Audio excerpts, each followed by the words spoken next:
Hello viewers, আসসালামু আলাইকুম। আশা করি তোমরা সবাই ভালো আছো। তোমাদের সবাইকে অনেক অনেক শুভেচ্ছা জানাচ্ছি আরিফ'স কেয়ার কোচিং একাডেমির পক্ষ থেকে। নবম দশম শ্রেণীর ব্যবসা শিক্ষা শাখার শিক্ষার্থী বন্ধুরা, আজকে তোমাদের সাথে কথা বলবো তোমাদের এই হিসাব বিজ্ঞান বইয়ের তৃতীয় অধ্যায় দুতরফা দাখিলা পদ্ধতির দ্বিতীয় পর্ব নিয়ে। বন্ধুরা, এর আগেও একটি পর্ব আপলোড দেওয়া হয়েছে। তোমরা যদি সেই পর্বটি না দেখে থাকো তাহলে এই পর্বের ভিডিওর ডেসক্রিপশন লিঙ্কে সে আগের পর্বটির লিঙ্ক দেওয়া আছে, সেখান থেকে তোমরা ভিডিওটি দেখে নিতে পারো। বন্ধুরা, এই ভিডিওটি তোমরা না টেনে সম্পূর্ণ ভিডিওটি দেখো, তাহলে তোমরা দুতরফা দাখিলা পদ্ধতি সম্পর্কে একটা ভালো ধারণা পাবে। আর তোমরা যদি এখনও আমাদের এই চ্যানেলটি সাবস্ক্রাইব না করে থাকো তাহলে এখনই সাবস্ক্রাইব করে নাও এবং পাশে এসে থাকা বেল আইকনটি বাজিয়ে নাও। যদি ইতিমধ্যে আমার এই চ্যানেলটি তোমরা সাবস্ক্রাইব করে থাকো তাহলে অশেষ ধন্যবাদ। চলো বন্ধুরা, আমরা ভিডিওটি শুরু করি।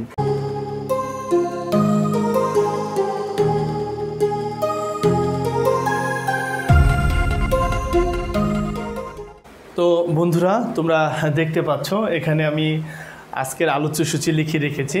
আর আজকের আলোচ্যসূচি হচ্ছে হিসাব বিজ্ঞান বইয়ের তৃতীয় অধ্যায় দুতরফা দাখিলা পদ্ধতির ডেবিট ক্রেডিট নির্ণয়ের নিয়মাবলী। বন্ধুরা, ডেবিট ক্রেডিট নির্ণয়ের নিয়মাবলী নিয়ে আমার আগে একটি ভিডিও আছে, যাতে কিনা তোমরা শর্টকাট পদ্ধতিতে ডেবিট ক্রেডিট নির্ণয় করতে পারো। তো তবু আমি এখানে এই অধ্যায়টিতে বিস্তারিত আলোচনা করছি। আমরা জানি হিসাব হচ্ছে 5 প্রকার। হিসাব হচ্ছে 5 প্রকার। এই 5 প্রকার হিসাবটা কি? দেখো বন্ধুরা, আমি বলছি যে সম্পদ, দায়, আয়, ব্যয় এবং মালিকানা সত্ত্ব, এই যে 5 প্রকারের হিসাব, এই 5 প্রকারের হিসাব এক একটা হিসাবের নেচার এক এক ধরনের। তো যার নেচারটা যেরকম সেইটা বৃদ্ধি পেলে সেই ধরনের অ্যাক্টিভিটি শো করবে। ধরো আমি বিষয়টা একটু বুঝিয়ে বলছি। সম্পদের নেচারটা কেমন? সম্পদ ডেবিট নেচার। তারপরে দেখো দায়ের নেচারটা কেমন? দায় কিন্তু ক্রেডিট নেচার। মালিকানা সত্ত্বের নেচারটা কেমন? মালিকানা সত্ত্বের নেচারটা হচ্ছে ক্রেডিট নেচার। তাই এখানে কি হবে? মালিকানা সত্ত্ব ক্রেডিটটা শো করবে যদি বৃদ্ধি পায়। আবার দেখো বন্ধুরা, আয়ের নেচারটা কেমন? আয়ের নেচারটা হচ্ছে ক্রেডিট। ব্যয়ের নেচারটা কেমন? ব্যয়ের নেচারটা হচ্ছে ডেবিট। তাহলে আমরা কি পেলাম? এই যে সম্পদ, এখানে এই সম্পদ পেলাম হচ্ছে ডেবিট নেচারের। এছাড়া এই দায়, মালিকানা সত্ত্ব, পাশাপাশি এই আয়, এগুলো পেলাম হচ্ছে ক্রেডিট নেচারের। অর্থাৎ এই 3টা ক্রেডিট নেচার আর এই 2টা হচ্ছে ডেবিট নেচারের। বন্ধুরা, এখানে তোমরা যদি একটু ভালোভাবে খেয়াল করো যে সম্পদের নেচারটা কি বললাম আমি? ডেবিট। এর মানে এটা বৃদ্ধি পেলে ডেবিট হবে। আবার দায়ের নেচারটা কি? দায়ের নেচারটা হচ্ছে ক্রেডিট। তার মানে এটা বৃদ্ধি পেলে ক্রেডিট হবে। I hope you understand. আবার দেখো এখানে বন্ধুরা, যেইটা ডেবিট নেচারের গ্রহণ করে তার বিপরীতটা কি? ক্রেডিট। এর মানে সম্পদ যদি কমে যায় তাহলে সেটা, বা হ্রাস পায়, বা তাহলে সেই ক্ষেত্রে সেটা ক্রেডিট হবে। দায় যদি কমে যায় তাহলে সেক্ষেত্রে ডেবিট হবে।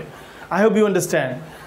বন্ধুরা, এই ছিল এই যে ডেবিট ক্রেডিট নির্ণয়ের এই নিয়মাবলী, যা কিনা তোমাদের বইয়ের তৃতীয় অধ্যায় দুতরফা দাখিলা পদ্ধতিতে আছে। তো এখন এই যে বিষয়টা তোমাদের বুঝালাম যে 5 প্রকার হিসাবের যে নিয়মগুলো, কোনটা ডেবিট নেচার গ্রহণ করে বা কোনটা ক্রেডিট নেচার গ্রহণ করে, এখন আমি তোমাদেরকে একটা এক্সাম্পলের মাধ্যমে, যে এক্সাম্পলটা তোমাদের বইতে দেওয়া আছে, এই এক্সাম্পলটার মাধ্যমে আমি তোমাদেরকে সম্পূর্ণ বিষয়টা ক্লিয়ার করার চেষ্টা করব। তো চলো আমি এক্সাম্পলটা তোমাদের দেখাচ্ছি। তো বন্ধুরা, তোমরা স্ক্রিনে দেখতে পাচ্ছ এখানে আমি তোমাদের বই থেকেই নেওয়া উদাহরণটি উঠিয়ে এনেছি, যার মাধ্যমে আমি তোমাদের ডেবিট ক্রেডিট নির্ণয়ের পদ্ধতিটা বলে দেব। তো এখানে দেখো বলা হচ্ছে, জনাব হাসান নগদ 50,000 টাকা মূলধন স্বরূপ এনে ব্যবসায় শুরু করলেন। আমি আবারও লেনদেনটা পড়ছি। বন্ধুরা, এখানে তুমি দেখতে পাচ্ছ জনাব হাসান নগদ 50,000 টাকা মূলধন স্বরূপ এনে ব্যবসা শুরু করলেন। এইটার সমাধানটা এখানে নিচে দেওয়া আছে। এখন আমি তোমাদেরকে এই সমাধানটা বুঝিয়ে দিব। বন্ধুরা, এখানের যেই মূল ফ্যাক্ট সেটা হচ্ছে জনাব হাসান নগদ 50,000 টাকা মূলধন স্বরূপ এনে ব্যবসা শুরু করলেন। একটা কথা তোমাদের কাছে ক্লিয়ার করে নেই, সেটা হচ্ছে ব্যবসা প্রতিষ্ঠান থেকে মালিক সর্বদা পৃথক। তোমরা চিন্তা করবে।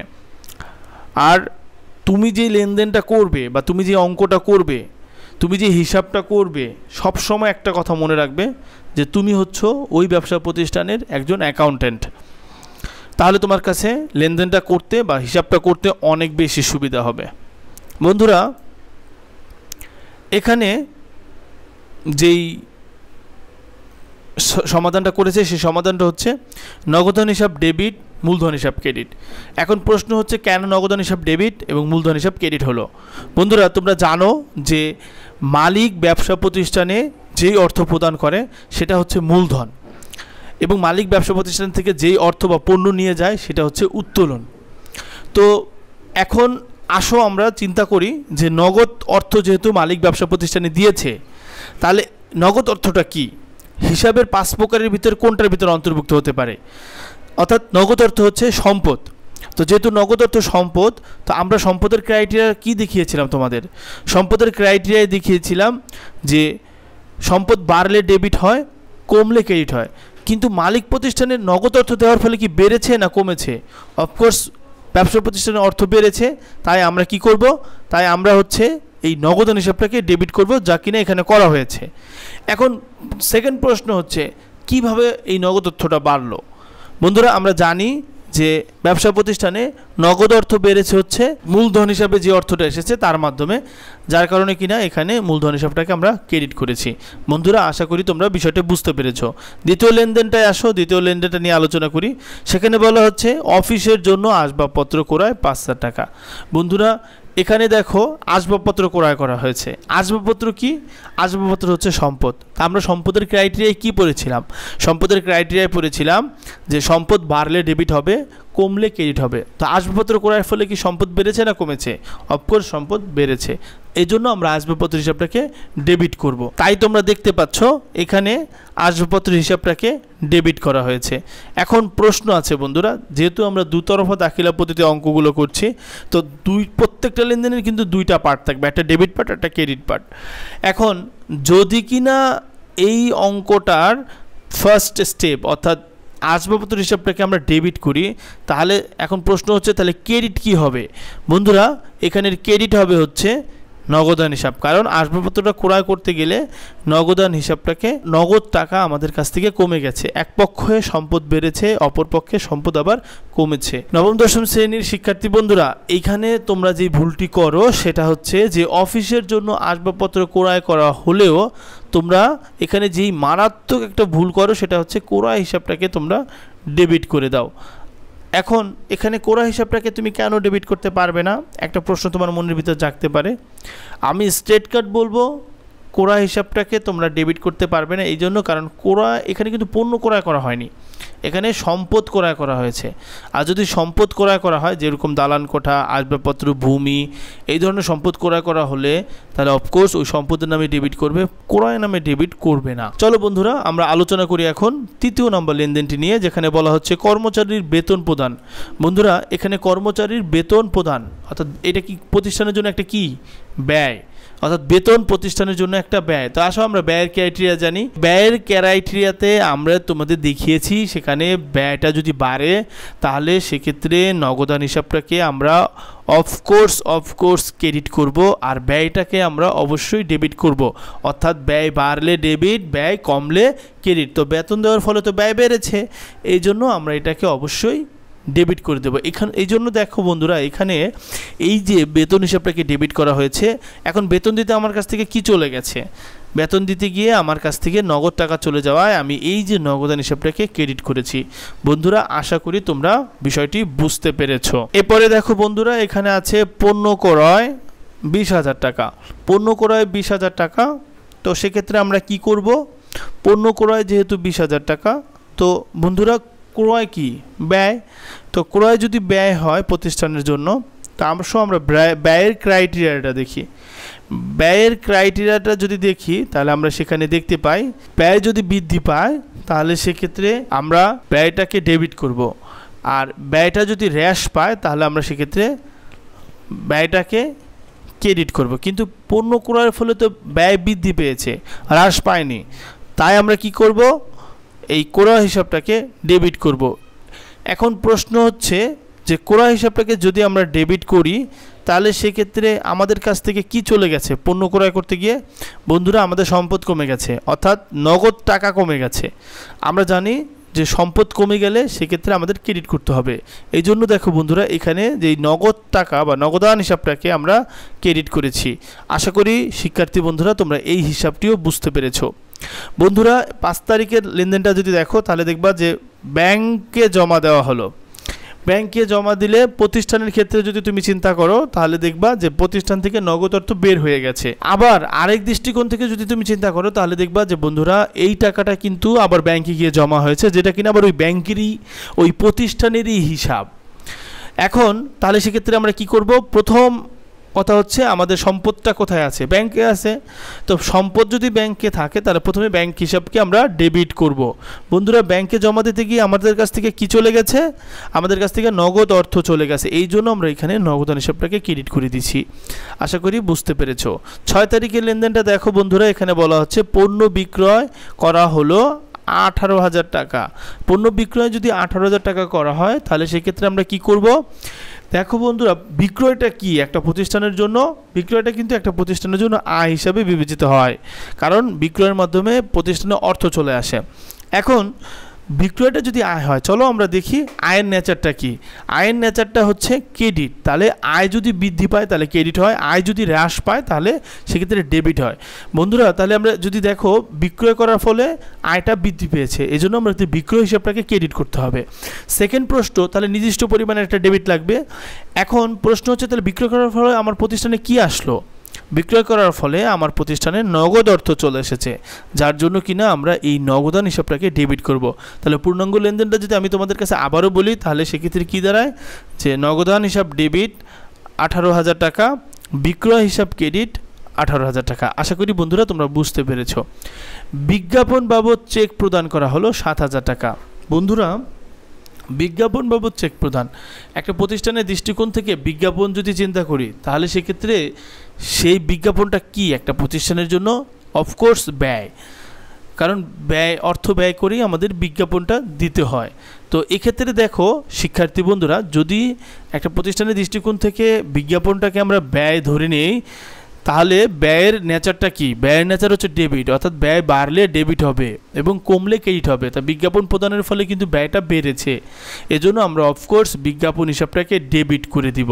এই দেখো বন্ধুরা এখানে বিজ্ঞাপন খরচ হিসাব, বা তোমরা যদি শুধু বিজ্ঞাপন হিসাব দাও তাহলে তারপরেও হবে, অর্থাৎ বিজ্ঞাপন হিসাব ডেবিট করা হয়েছে 7,000 টাকা।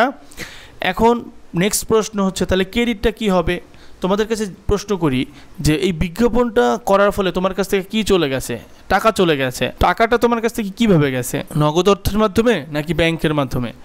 তাহলে বন্ধুরা দেখো এখানে চেকের মাধ্যমে অর্থটা চলে গেছে তোমার কাছ থেকে। তাহলে সেক্ষেত্রে চেকে দেওয়া আর ব্যাংকে দেওয়া কি একই কথা? এক্ষেত্রে আমরা ব্যাংক হিসাবটাকে ক্রেডিট করে দিচ্ছি। আশা করি বন্ধুরা তোমরা বিষয়টি বুঝতে পেরেছ। চলো আমরা এখন কথা বলবো 8 তারিখের লেনদেনটি নিয়ে। 8 তারিখের লেনদেনটিতে বলা হচ্ছে কমিশন পাওয়া গেল 3,000 টাকা। বন্ধুরা কমিশন পাওয়া গেছে, কমিশনটা কি?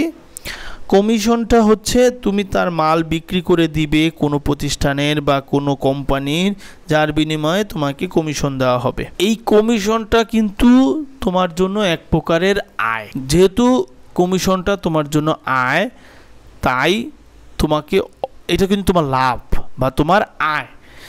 আর আয়ের নেচারটা কি? আয়ের নেচারটা হচ্ছে আয় বৃদ্ধি পেলে ক্রেডিট হবে, তাহলে নিশ্চিত কমিশনটা ক্রেডিট হবে। তাহলে বন্ধুরা তোমার প্রতিষ্ঠানে কমিশন পাওয়ার ফলে কি আসলো? নগদ টাকা। নগদ টাকা বেড়ে গেল। তা নগদ টাকা কি? নগদ টাকা হচ্ছে সম্পদ। তো সম্পদ, আমরা সম্পদের ক্রাইটেরিয়াতে কি পড়েছি? সম্পদের ক্রাইটেরিয়াতে পড়েছি যে সম্পদ বৃদ্ধি পেলে ডেবিট হয়। আশা করি বন্ধুরা তোমরা বুঝতে পেরেছ। এই জন্য অফকোর্স তোমরা এটা খুব ভালোভাবে মনে রাখবে, যাতে কি না তোমাদের এটা একদমই প্রবলেম না হয়। আসো বন্ধুরা এই লেনদেনটার স্পেসিফিকটা আমরা দেখে নিই। এই যে দেখো এখানে নগদান হিসাবকে ডেবিট করা হয়েছে, কমিশন আয় হিসাবকে ক্রেডিট করা হয়েছে। আশা করি তোমরা বুঝতে পেরেছো। এই দেখো এখানে নগদান হিসাব ডেবিট 3,000 টাকা, কমিশন আয় হিসাব ক্রেডিট 3,000 টাকা লেখা হয়েছে। এই পাশে বর্ণনা দেওয়া আছে, তোমরা চাইলে এই বর্ণনাগুলোও পড়ে নিতে পারো, এতে করেও তোমাদের অনেকটা উপকার হবে। আমি যদিও এই বর্ণনাগুলোই তোমাদের কাছে আরেকটু বিস্তারিতভাবে বুঝিয়ে দিচ্ছি, যাতে কিনা তোমাদের বুঝতে আরও সুবিধা হয়। এখন তোমাদের সাথে আমি আলোচনা করব ব্যাংকের নিকট হতে সুদ পাওয়া গেল 1200 টাকা, এই লেনদেনটা নিয়ে। বন্ধুরা, ব্যাংকের কাছ থেকে তুমি সুদ পেয়েছো, এর মানে কি? এর মানে হচ্ছে তোমার অর্থ বৃদ্ধি পেয়েছে, ব্যাংক তোমাকে সুদ দিয়েছে, যেই সুদের টাকা তোমার ব্যাংক অ্যাকাউন্টে যোগ হয়ে গেছে। এই জন্য ব্যাংকে যখন তোমার সম্পদ বৃদ্ধি পায়, তো ব্যাংক কি সম্পদ বৃদ্ধি পেয়েছে, এর মানে ব্যাংক হিসাব ডেবিট হবে। এখন নেক্সট প্রশ্ন হচ্ছে তাহলে ক্রেডিটটা কী হবে? বন্ধুরা, টাকাটা বৃদ্ধি পেল কার মাধ্যমে? ব্যাংক সুদের মাধ্যমে। তো ব্যাংক সুদ কি? ব্যাংক সুদ হচ্ছে আয়। তো ব্যাংক সুদ যেহেতু আয়, তাই তোমরা অফকোর্স এই ব্যাংক সুদ হিসাবটাকে ক্রেডিট করবে। আশা করি তোমরা বিষয়টি বুঝতে পেরেছো। বন্ধুরা, 10 তারিখের লেনদেনটা দেখো, যে ধারে পণ্য বিক্রয় করা হলো 15,000 টাকা। ধারে পণ্য বিক্রয় করেছো, নগদে পণ্য বিক্রয় করেছো, চেকের মাধ্যমে পণ্য বিক্রয় করেছো, যাই করো না কেন বিক্রয় হিসাবটাকে অবশ্যই তোমরা ক্রেডিট করে দিবে। এখন ধারে পণ্য বিক্রয় করার ফলে তোমার কি তৈরি হয়েছে? তোমার দেনাদার তৈরি হয়েছে। বন্ধুরা, কারণ কি? দেনাদার আর পাওনাদারের সংখ্যাটা এমনভাবে তোমরা মনে রাখবে সর্বদা, যে তুমি যার কাছ থেকে টাকা পাও সে হচ্ছে তোমার দেনাদার, যে তোমার কাছ থেকে টাকা পায় সে হচ্ছে তোমার পাওনাদার। যদি সংজ্ঞাটা এভাবে মনে রাখো, তাহলে কি দাঁড়ায় এখানে? যে এখানে যে হিসাবটা দাঁড়ায় সেটা হচ্ছে দেনাদার হিসাব ডেবিট এবং বিক্রয় হিসাব ক্রেডিট। আসো বন্ধুরা, 11 তারিখের লেনদেনটা নিয়ে আলোচনা করি। ভাড়া বাবদ চেক প্রদান 6,000 টাকা। ভাড়া বাবদ চেক প্রদান যেহেতু 6,000 টাকা। দেখো বন্ধুরা, আরেকটু ভালোভাবে খেয়াল করো যে ভাড়াটা তোমার কি? ভাড়াটা হচ্ছে তোমার এক প্রকারের খরচ। তো ভাড়াটা যদি খরচ বা ব্যয়, তো ব্যয়ের নেচারটা কি? ডেবিট। ব্যয়ের নেচারটা হচ্ছে ডেবিট। তাহলে ব্যয়টা যদি বেড়ে যায় তাহলে আমরা ডেবিট করব, তাহলে ভাড়াকে আমরা ডেবিট করি। এখন প্রশ্ন হচ্ছে এই টাকাটা কিসে প্রদান করা হয়েছে? চেকের মাধ্যমে। চেকের মাধ্যমে মানে ব্যাংকের মাধ্যমে, অর্থাৎ ব্যাংকের থেকে অর্থ কমে গেছে। বন্ধুরা, তার জন্য তোমাকে অফকোর্স ব্যাংক হিসাবকে ক্রেডিট করতে হবে। এই যে দেখো এখানে লেনদেনটা করা আছে, ভাড়া হিসাব ডেবিট, ব্যাংক হিসাব ক্রেডিট।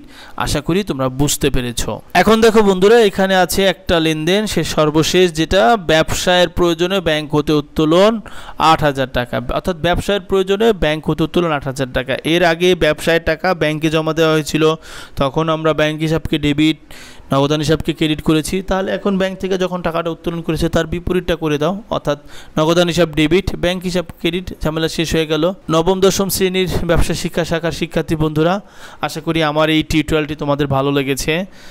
যদি ভালো লেগে থাকে তাহলে লাইক, কমেন্ট ও শেয়ার করতে ভুলবে না। পাশাপাশি আরিফ'স কেয়ার কোচিং একাডেমির সাথে থাকো।